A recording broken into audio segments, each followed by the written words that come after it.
রমণ মহর্ষি ও আত্মজ্ঞানের পথ। একাদশ অধ্যায়। জীব-জন্তু।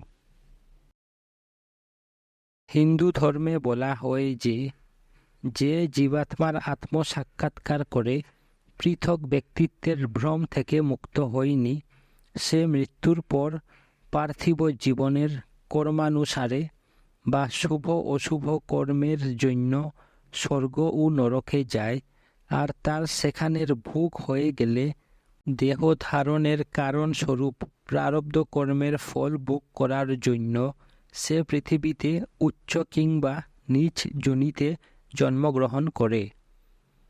পুনরায় পৃথিবীতে জন্ম নেওয়ার পর সে আবার আগামী বা নূতন কর্ম সংগ্রহ করে, যা তার সঞ্চিত কর্মের অর্থাৎ প্রারব্ধ ছাড়া যা জমা আছে তার সঙ্গে যোগ হয়। সাধারণত বিশ্বাস করা হয় যে উন্নতি আর কর্মফলের ক্ষয় কেবল মানব জীবনেই হওয়া সম্ভব। যা হোক, শ্রী ভগবান পশু পক্ষীদেরও কর্মক্ষয় হওয়া সম্ভব বলে ইঙ্গিত করতেন। এই অধ্যায়ে উদ্ধৃত এক আলোচনায় তিনি বলেছেন, আমরা জানি না কোন জীবাত্মা এই সকল দেহে বাস করছে আর তাদের কোন কর্মক্ষয়ের জন্য আমাদের আশ্রয় নিয়েছে। শঙ্করাচার্যও পশুদের মুখ্য লাভ হয় স্বীকার করেছেন। তাছাড়া একটি পুরাণে বলা হয়েছে যে রাজর্ষি ভরতের মৃত্যুর সময় তার পালিত হরিণের চিন্তা হয়, আর তাকে শেষ আসক্তিটুকু কাটাবার জন্য হরিণ জন্ম নিতে হয়। দৈবক্রমে যেসব জীবজন্তু শ্রী ভগবানের কাছে এসে পড়ত, তিনি তাদের সঙ্গে মানুষের মতো ব্যবহার করতেন, আর জীবজন্তুরাও ঠিক মানুষের মতো তার প্রতি আকর্ষণ অনুভব করত।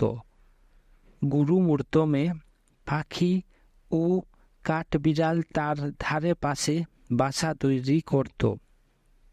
সেসব দিনে ভক্তেরা মনে করত যে তিনি জাগতিক বিষয়ে যেরূপ উদাসীন, এদের প্রতিও সেরূপ অনাসক্ত।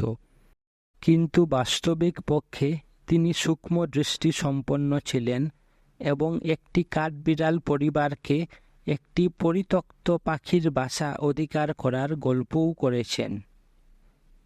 তিনি সাধারণ তামিল রীতি অনুযায়ী জীবজন্তুদের এটা বলতেন না, সর্বদা ছেলে কি মেয়েটি বলে সম্বোধন করতেন। ছোকরাদের খাবার দেওয়া হয়েছে কি, এটা তার আশ্রমের কুকুরদের উদ্দেশ্যে বলা। লক্ষ্মীকে এখনই তার ভাত দিয়ে দাও, এখানে অভিপ্রায় লক্ষ্মী গরু। আশ্রমের নিয়ম ছিল প্রথমে কুকুরদের খাবার দেওয়া হবে, তারপর যদি কোনো ভিখারি আসে তাকে, তারপর ভক্তদের। আমি জানতাম যে কোনো বস্তু সমানভাবে সবাইকে বিতরণ না করলে শ্রী ভগবান গ্রহণ করেন না। তাই একদিন তাকে অসময়ে আম খেতে দেখে অবাক হয়ে গেলাম। কারণটা পরে জানলাম। আমের মরশুম সবে শুরু হয়েছে, তাই তিনি বরোদার মহারানীর পাঠানো সাদা ময়ূর, যারা এখন তার আশ্রিত হয়েছে, তাদের দেওয়ার আগে আমটা পাকা কিনা চেকে দেখছেন। আরও অন্য ময়ূর ছিল। তিনি ময়ূরদের ডাকের অনুকরণ করে তাদের ডাকতেন, আর তারা তার কাছে এসে চিনে বাদাম, ভাত, আম ইত্যাদি খেত। দেহত্যাগের পর একদিন আগে যখন ডাক্তারদের মতে তিনি অসহ্য যন্ত্রণায় কাতর, তখন একটি ময়ূরকে কাছে কোনো গাছে ডাকতে শুনে জিজ্ঞাসা করলেন তারা খেতে পেয়েছে কিনা। কাঠ বিড়ালগুলো জানালা দিয়ে লাফিয়ে তার সোফার উপর পড়ত। তিনিও সর্বদা তাদের জন্য একটা ছোট টিনের কৌটায় চিনে বাদাম রাখতেন। কখন কখন নবাগত কাঠবিড়ালকে কৌটাটা ধরে দিয়ে তাকে যথেচ্ছ চিনে বাদাম নিতে দিতেন। কখন একটি বাদাম নিয়ে হাতে ধরতেন, আর ছোট্ট প্রাণীটি সেটা তার হাত থেকে নিত। একদিন যখন বয়সু বাতের জন্য লাঠি নিয়ে চলা আরম্ভ করেছেন, তিনি পাহাড় থেকে আশ্রমে আসার পথে কয়েকটা সিঁড়ি নামছেন। একটা কাঠবিড়াল পায়ের কাছ দিয়ে দৌড়ে গেল। তাকে একটা কুকুর তাড়া করেছে। তিনি কুকুরের নাম ধরে ডাকলেন আর লাঠিটা তাদের মাঝখানে ফেলে দিলেন। এই করতে গিয়ে পিছলে পড়ে তার কোনটার হাত ভেঙে যায়, কিন্তু কুকুরটা চমকে উঠে আর কাঠবিড়ালও বেঁচে যায়। জীবজন্তুরাও তার কৃপা অনুভব করত।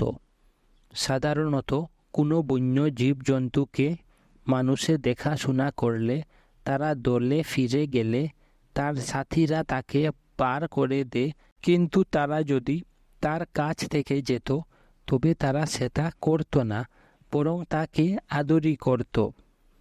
তারা অনুভব করত যে তার ভয় ও ক্রোধের সম্পূর্ণ অভাব। তিনি একবার পাহাড়ে বসে আছেন, একটা সাপ তার পায়ে উঠল। তিনি নড়লেন না বা কোনো চাঞ্চল্য প্রকাশ করলেন না। একজন ভক্ত তাকে জিজ্ঞাসা করে যে গায়ের উপর সাপ চলে যেতে তার কি অনুভব হলো। তিনি হেসে জবাব দিলেন, ঠান্ডা আর নরম। তিনি যেখানে থাকতেন সাপ মারতে দিতেন না। আমরা তাদের জায়গায় এসেছি, তাদের কষ্ট দেওয়া বা বিরক্ত করার অধিকার আমাদের নেই। তারা আমাদের জ্বালাতন করে না। আর সত্যই তারা বিরক্ত করত না। একবার তার মা একটা কালকেউটেকে আসতে দেখে ভয় পেয়ে যান। শ্রী ভগবান তার দিকে এগিয়ে গেলেন আর সেও রাস্তা বদলে চলে গেল। সেটা দুটি পাথরের মধ্যে চলে গেল। তিনি তার পিছনে পিছনে গেলেন। পথটা একটা পাথরে গিয়ে শেষ হলো। সে আর পালাতে না পেরে ফিরে কুণ্ডলি পাকিয়ে তার দিকে দেখতে লাগল। তিনিও তার দিকে দেখতে লাগলেন। এইভাবে কয়েক মিনিট কাটল। তারপর সাপটা ভয়ের কোনো কারণ নেই দেখে কুণ্ডলি খুলে ধীরে ধীরে তার পায়ের কাছ দিয়ে চলে গেল। একবার যখন তিনি স্কন্দাশ্রমে কয়েকজন ভক্তের সঙ্গে বসেছিলেন, একটা নেউল দৌড়ে এসে তার কোলে কিছুক্ষণ বসল। তিনি বললেন, কে জানে কেন এলো, এটা কোনো সাধারণ নেউল নয়। আরও একটি অদ্ভুত নেউলের কথা অধ্যাপক বেঙ্কট রমিয়া তার দিনলিপিতে দিয়েছেন।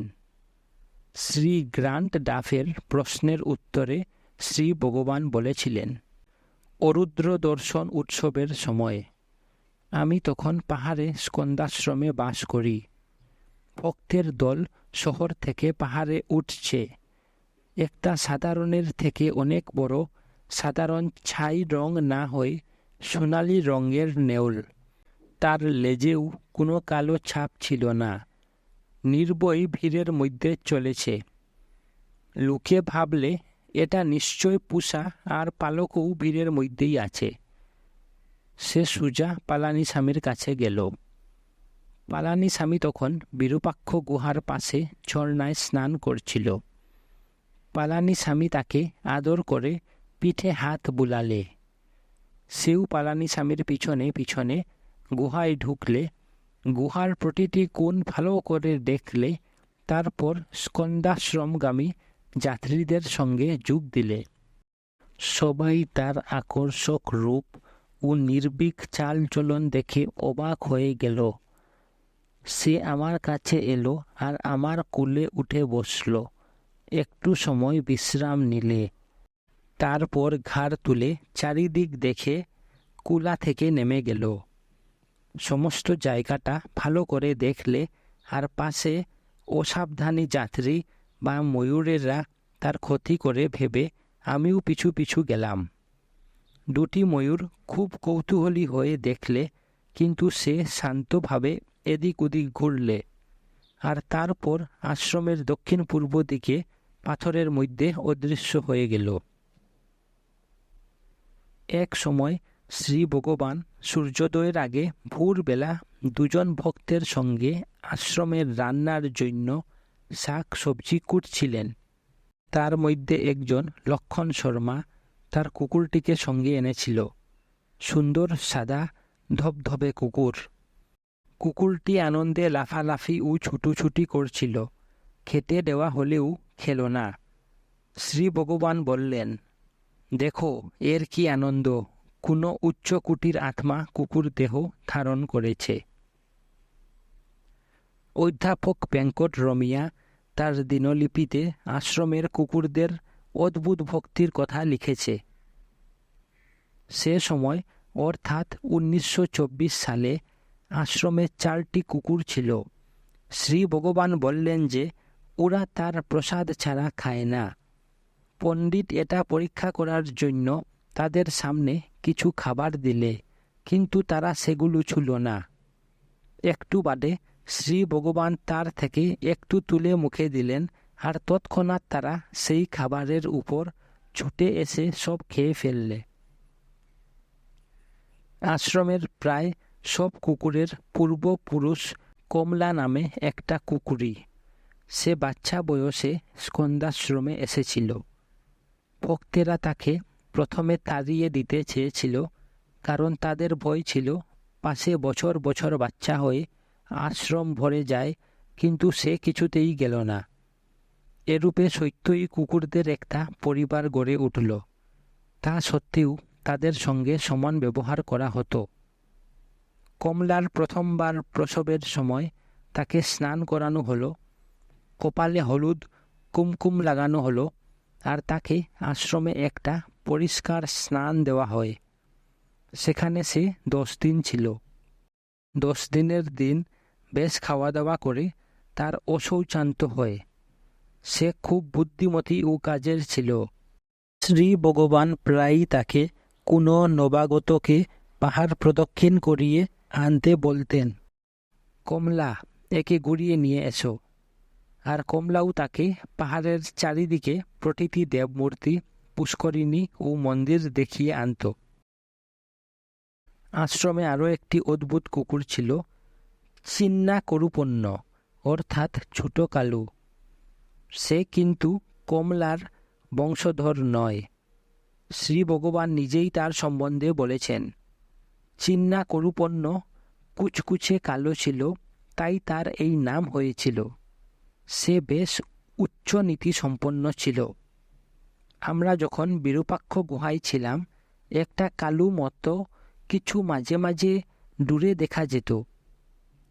কখন কখন ঝোপের মধ্যে তার মাথা দেখা যেত। মনে হতো তার বৈরাগ্য বেশ প্রবল। সে কারুর সঙ্গে মিশত না, আর বস্তুত অন্যের সঙ্গ এড়িয়ে যেত। আমরাও তার স্বতন্ত্রতা ও বৈরাগ্যকে সম্মান করে তার খাবার তার জায়গায় রেখে চলে আসতাম।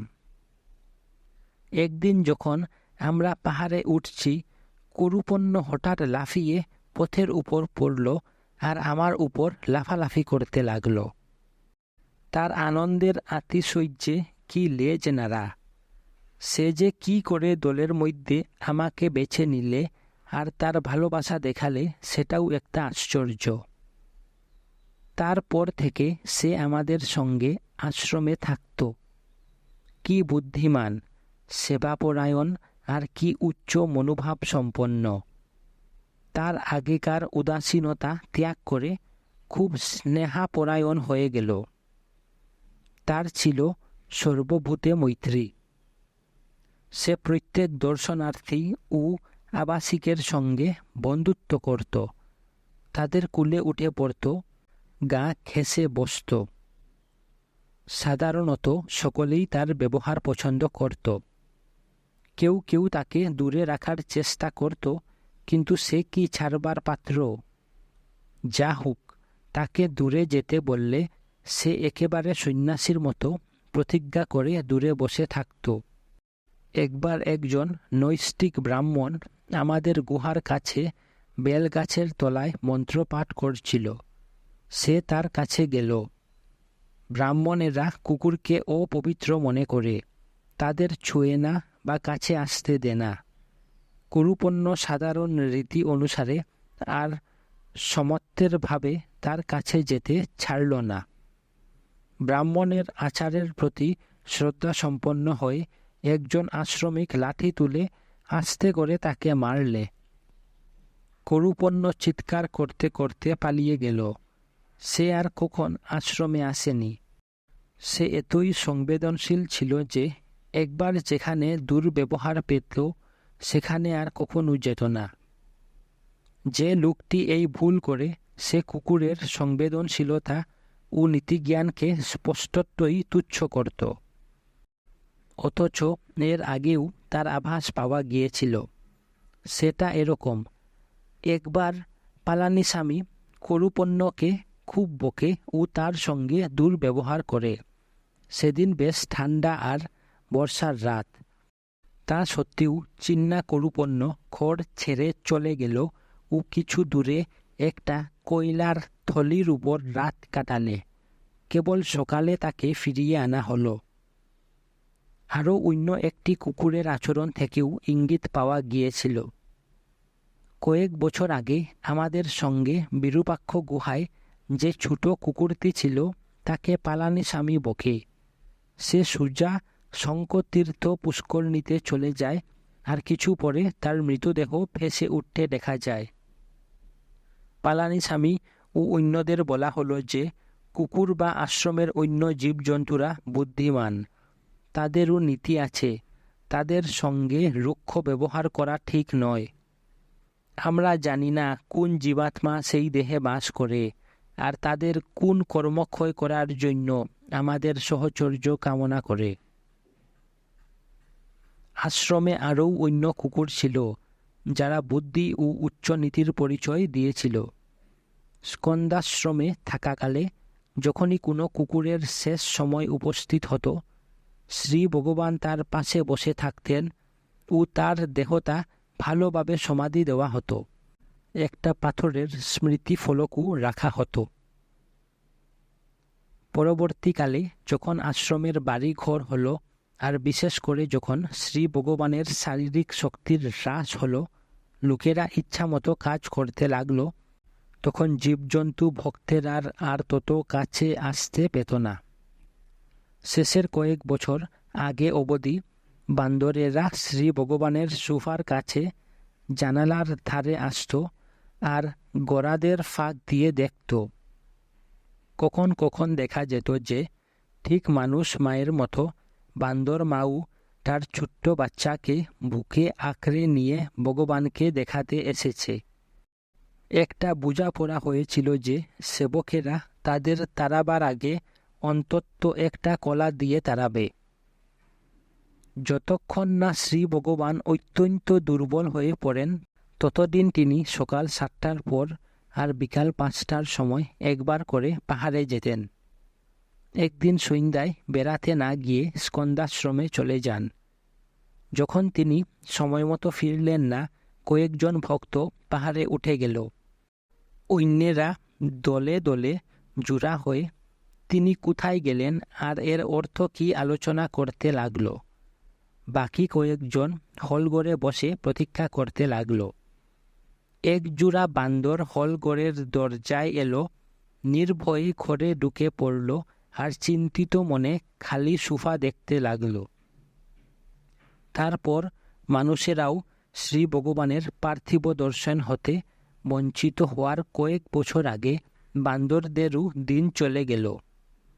হলের বাইরে তাল পাতার ছাউনি বাড়ানো হলো আর তাতে তাদের আশাও কঠিন হলো।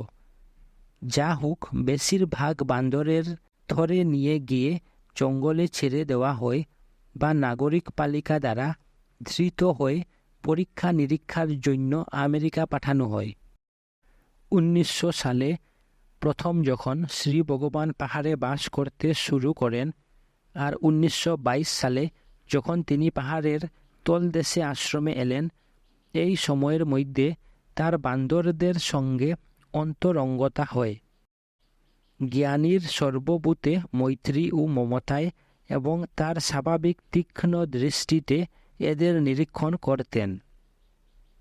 তিনি তাদের চিৎকারের অর্থ, তাদের আচার ব্যবহার ও শাসন পদ্ধতিও বুঝতে শিখেছিলেন।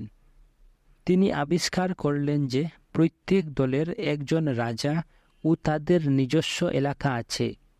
যদি অন্য দল অনধিকার প্রবেশ করে তাহলে যুদ্ধ হয়, কিন্তু প্রত্যেকবার যুদ্ধ বা সন্ধি হওয়ার আগে এক দল থেকে অন্য দলে একজন প্রতিনিধি পাঠানো হয়।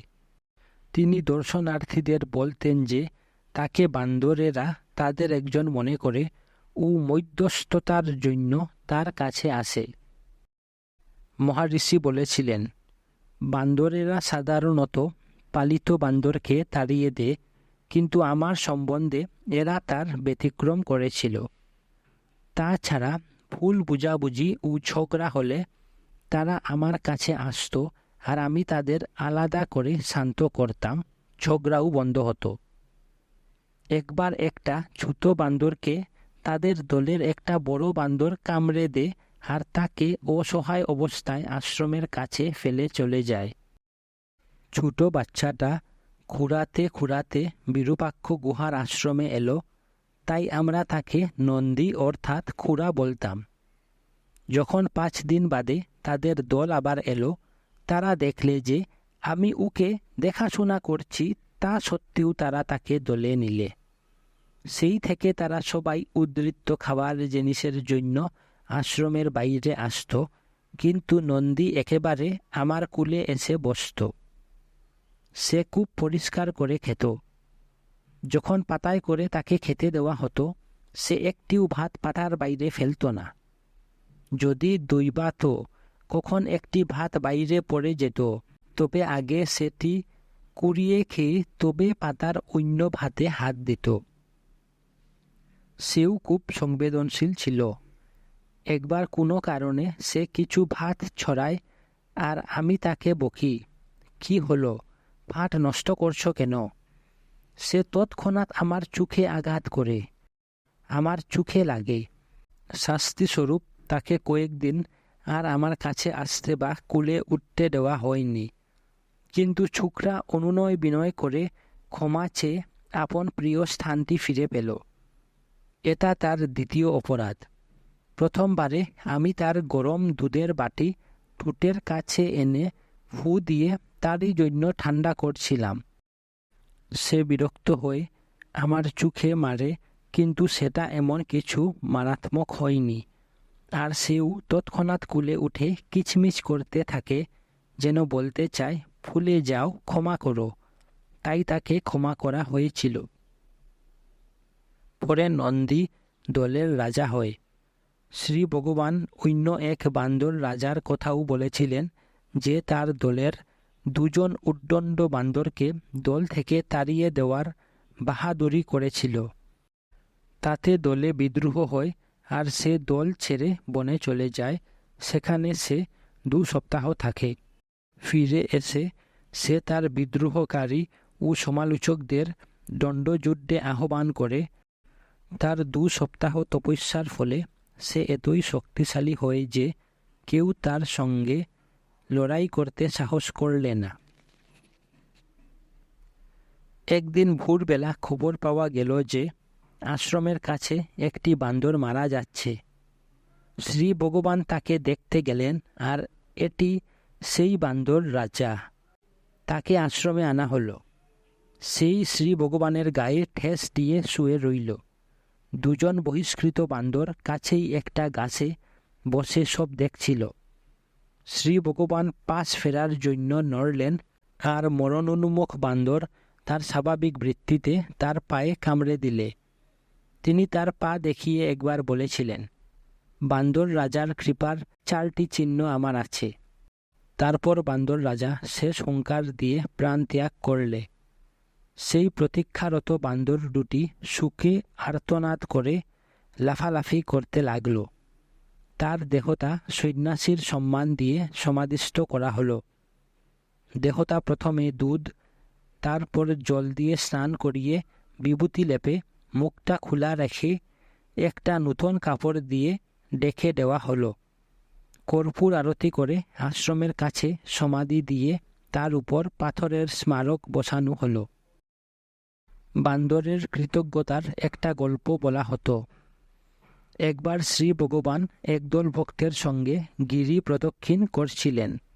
যখন তারা পাচ্চিয়াম্মান কুয়েলে এলেন, তখন সবাই ক্ষুধা তৃষ্ণায় কাতর।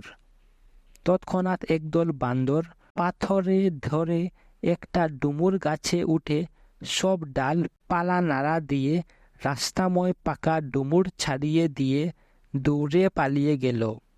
নিজেরা একটাও খেল না।